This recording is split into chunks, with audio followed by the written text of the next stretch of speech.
hirap magpakatotoo. And these stories serve as a reminder of our reality. True love is an illusion. Gising ka na. Malilate si Matmat, tsaka si Patpat. Happy day! Happy day! Hello everyone! Meron tayong book signing. Mia, kailangan mo magpalit ng damit kasi baka matakot sa'yo yung mga bata. Mukha ka kasing mangkukulam. I wanna be pretty witch.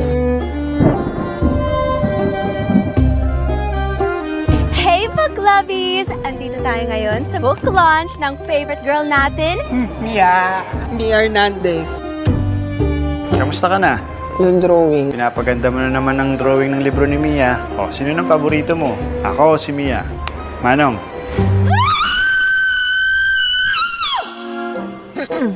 Ang husay ni Mia, no? It's giving Broadway. Isang batang lalaki ang nagising.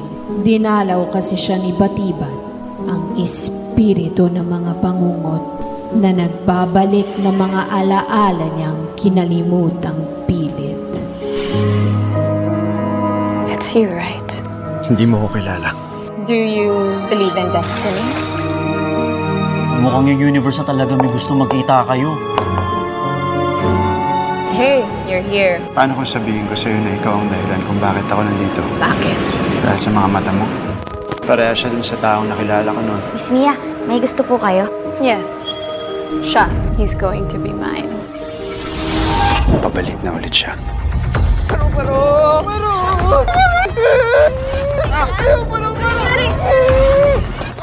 Hirap talaga bigyan ng hustisya ng nanay mo. Kung si Manong Matmat lang yung nag-iisang witness. Natay daw ng paru-paro. Alam kong may mali.